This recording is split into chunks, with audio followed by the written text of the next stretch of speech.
para empezar a abrir boca y empezar a hablar.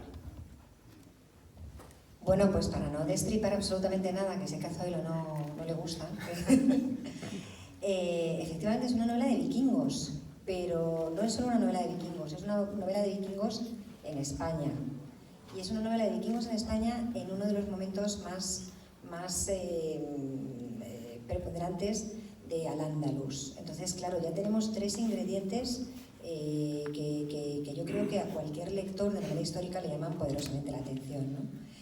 ¿Y de qué va Lord de Mano? Bueno, ¿qué es Lord de Mano? Lord de Mano es el nombre por el que se conocía a los vikingos en la península ibérica, los hombres del norte, los nordeman, que eran unos seres salvajes que cometían fechorías y que iban con sus barcos arrasando las costas, ¿no? Con lo cual yo creo que el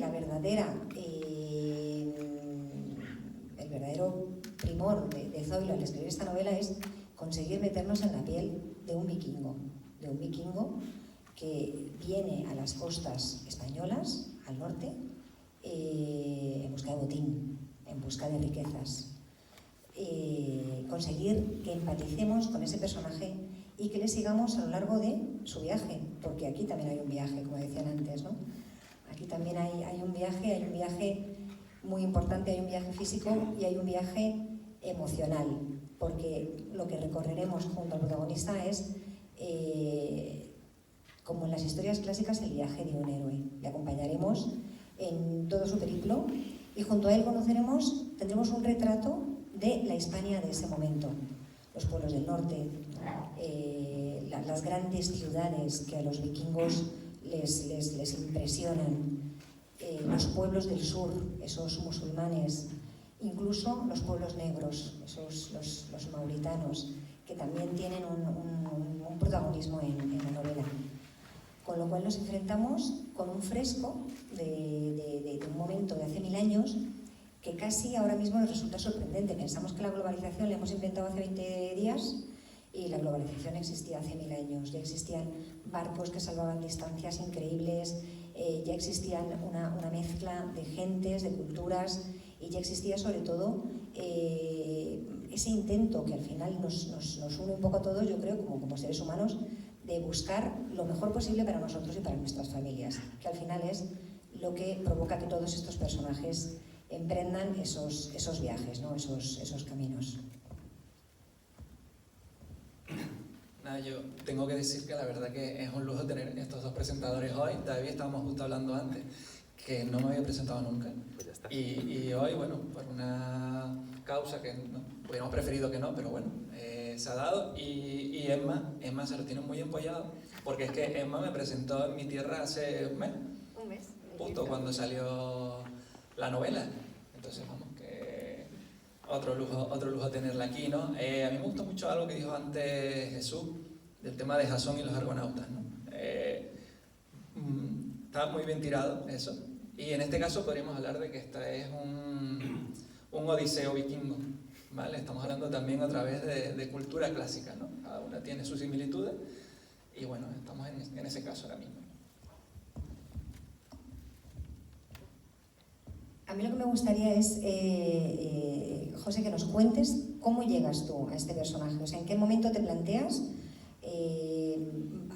un vikingo de hace 1000 años llegando a las costas de España? ¿En qué momento aparece ese personaje en tu imaginario?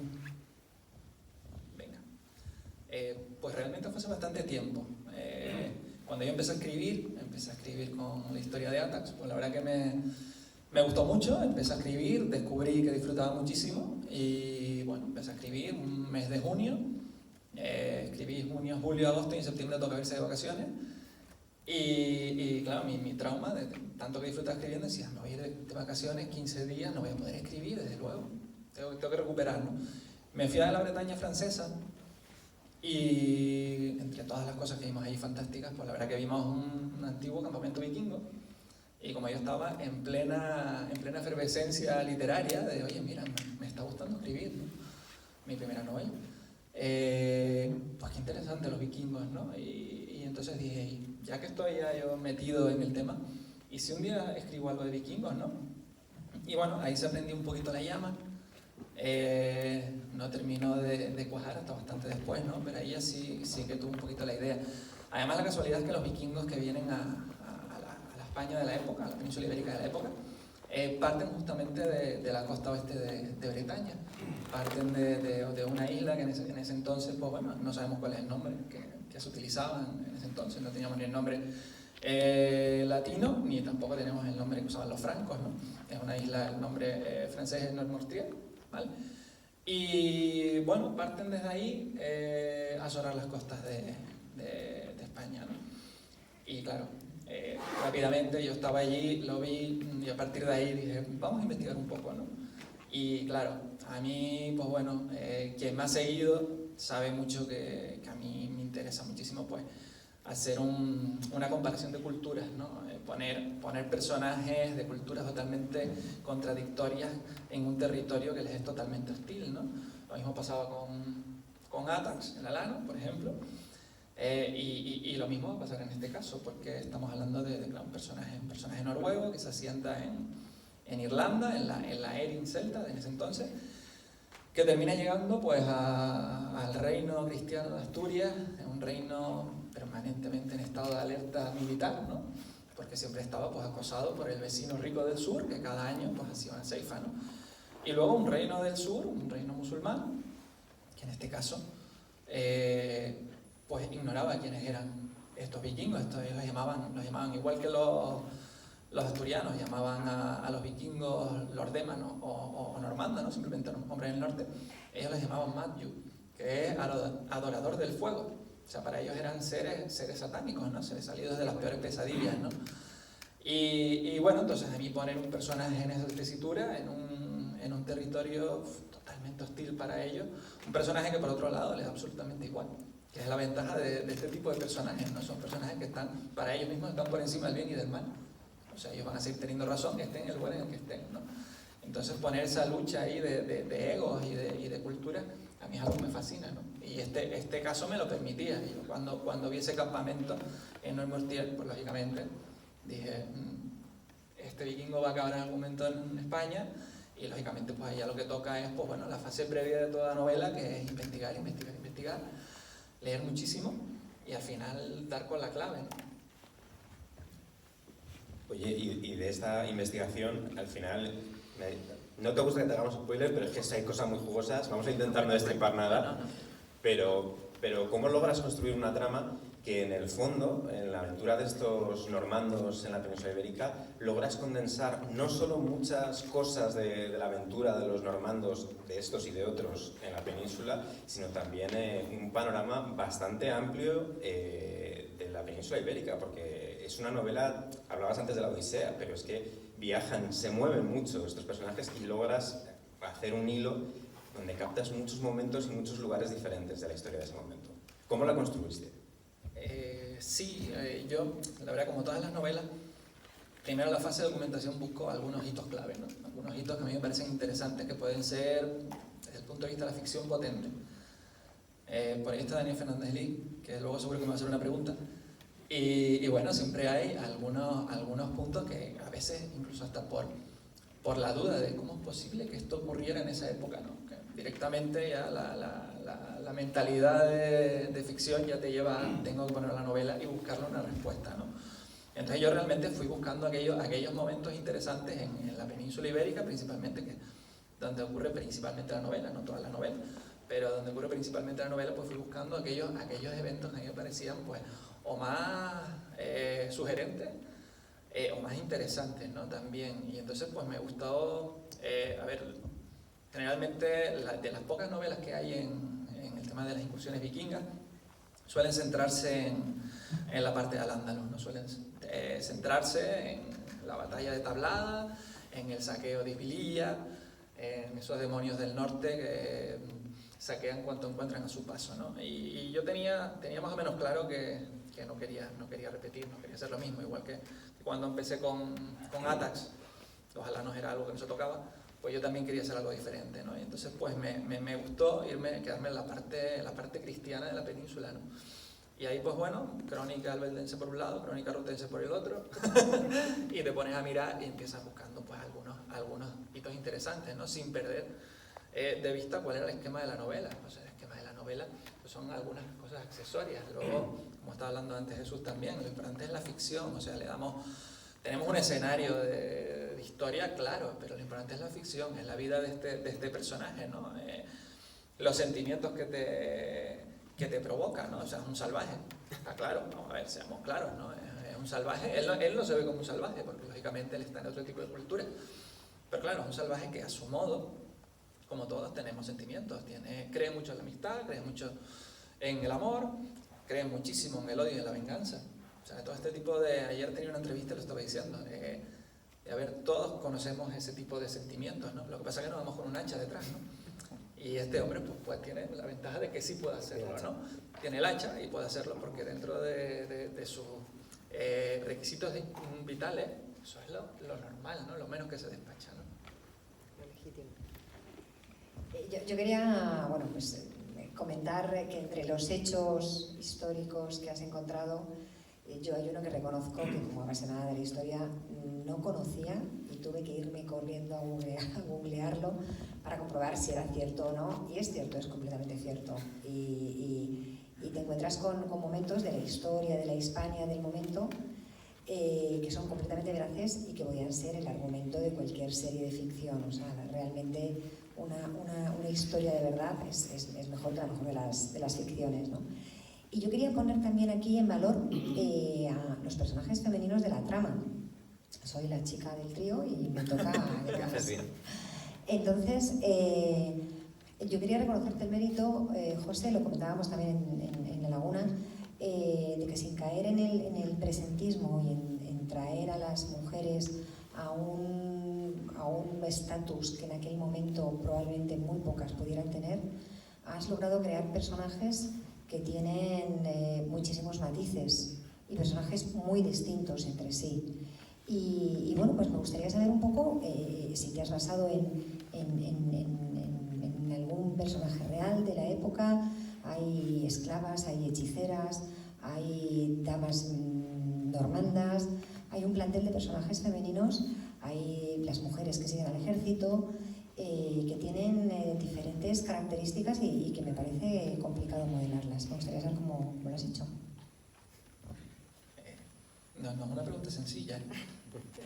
La verdad que esta novela, la verdad que a mí me ha encantado lo que es modelar los personajes femeninos. En las anteriores no lo había hecho tanto, en algunos casos sí en El nombre de Dios, no la historia de Atac, salvo en algunos casos puntuales, pero en esta sí, en esta me pedía personajes femeninos realmente a la altura de la época, ¿no? Y yo más o menos, desde que empecé tenía muy claro que además, al igual que quiero poner personajes potentes, hombres, tanto vikingos como astures, como musulmanes, también quería ser lo mismo con las mujeres, ¿no? Y la verdad que me encantó trabajar con Auria, la pamplonesa, me encantó trabajar con Yora, que es la hermana, Yora Ragnartir, es la hermana de Rolf Ragnarsson, ¿vale? Que es el protagonista. Me encantó Astrid, que es la prometida del protagonista, ¿no? Y bueno, es lo que dices tú. A ver, los tres estatus de las tres mujeres son tres estatus que son comparables a algunos casos determinados de la historia, no de todos, ¿no? Por ejemplo, Yora Ragnartir, la hija de Mjar, de un conde, por así decirlo, ¿no?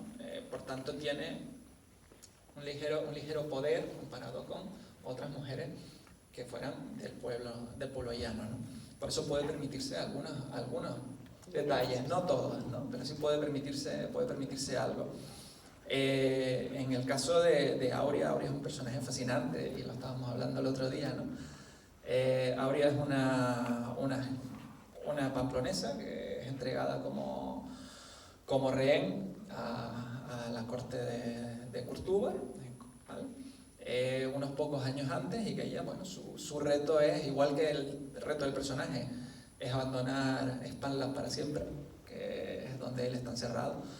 El reto de Auria es regresar a su tierra después de tantos años de destierro, ¿no? en tierra extraña, ¿no? Y en el fondo son personajes muy similares condenados a encontrarse, ¿no? Y creo que por eso hay bastante de Auria en Rolf y bastante de Rolf en Auria. hemos hablado de la historia, del contexto histórico, hemos hablado de los personajes y de las protagonistas de la novela, pero hay una cosa que también, que ya eso yo creo que es una marca de escritor, ¿no? Que antes han hablado Jesús y Javier cuando te han dado el premio Cerros, hablando de la anterior novela, El Reino de Dios, pero que ya en tu trilogía Las cenizas de Hispania estaba muy presente, y en esta también es evidente que es el sentido de aventura, ¿no? Has hablado de la Odisea, ellos han hablado de los argonautas, pero yo creo que hay un sentido de la aventura y de la peripecia que es universal, yo creo, que igual los vikingos lo simbolizan muy bien, pero que yo creo que ya en tu trayectoria tus novelas históricas son novelas históricas de aventuras. Sí, realmente es lo que me gusta, ¿no? A mí me gusta novela histórica, pero con muchísimo movimiento, muchísimo dinamismo, muchísima acción también. O sea, reconozco que a mí me gusta más una batalla que comer, como quien dicen. Y bueno, en este caso, encima, hablando de vikingos, pues es muchísimo más evidente, ¿no? Los vikingos son una cultura que es la cultura aventurera por antonomasia. O sea, esta gente vivía, estamos hablando de vikingos, lordemanos, estamos hablando de vikingos, vamos a decir que eran los que saqueaban, como los lordemanos, y luego vamos a decir que estaban los nórdicos, ¿no? Que eran los que vivían tranquilamente, bueno, todo lo tranquilamente que les dejaban sus vecinos en su tierra, ¿no? Entonces, estos que se quedaban eran una parte, pero aquellos que se embarcaban 2 veces al año a saquear tierras extranjeras, realmente esta gente vivía por y para la aventura. O sea, ellos vivían, y muchas veces ni siquiera era ya por ambicionar riquezas, ¿no? Había veces donde ya era un exceso, ya era realmente por llegar más lejos que los anteriores, ¿no? Y bueno, hay un ejemplo claro, lo estábamos hablando el otro día en Mello, dentro de toda esta moda vikinga que hay, ¿no? Porque yo siempre digo, no, pero que ya la novela la teníamos en la cabeza antes. Está la serie de vikingos, ¿no? Que tiene algunos de los protagonistas, que algunos sale por la novela, ¿no? Realmente uno de los hijos de Ragnar, que es Bjorn, costado de hierro, no es piel de hierro ni nada de eso, sino costado, costilla, ¿vale? Realmente es un personaje muy interesante, pero muy interesante para los nórdicos, porque su única ambición era llegar más lejos que nadie en el mar interior, ¿no? Le daba igual ya saquear, o sea, ya realmente saquear, había saqueado tanto que ya daba igual, ¿no? Pero él quería coger y decir, bueno, la primera incursión vikinga en el año 844 a la península, ¿no? Esta incursión termina en Isbililla, y este hombre lo que dice, bueno, no, pues vamos, si llegamos al estrecho, yo ya voy a seguir del estrecho, porque es que si no van a hablar de mí, ¿no? Entonces, bueno, imagínate, con este tipo de civilización, pues claro, la aventura es algo que llevan en la sangre, ¿no? Y bueno, en el caso de Bjorn, pues bueno, en el caso de Bjorn, sí, se va a Sicilia, se va a la costa sur francesa, termina saqueando algunas ciudades de Italia, y ya cuando acaba su periplo de casi 2 años, donde ya no le cabe nada, pues imagínense, es que los barcos vikingos no tenían bodega, o sea, ya daba igual, o sea, ya simplemente era saquear por saquear, ¿no? Pues ya él considera que ha llegado suficientemente lejos como para que lo recuerden y canten de él en los salones de invierno, ¿no? Y entonces pues cuando dice, bueno, pues ahora ya me vuelvo a casa, ¿no? Es más, es un personaje donde después de volver a casa no se vuelve a saber nada más de él, porque es que quedarte en tu casa era la muerte en cuanto a la fama, ¿no? Ahora que comentas esto, ¿no? Esta ambición de ser cantado, de ser narrado, de ser recordado, hay un personaje en tu novela que es un cronista, ¿no? Es como un juglar, que es el que está destinado a cantar, ¿no? Es un guerrero, va con estos vikingos que efectivamente es la distinción, están los nórdicos que se quedan tranquilos y están los vikingos que son como los piratas de los nórdicos, o sea, que van a embarcarse a la aventura, al botín.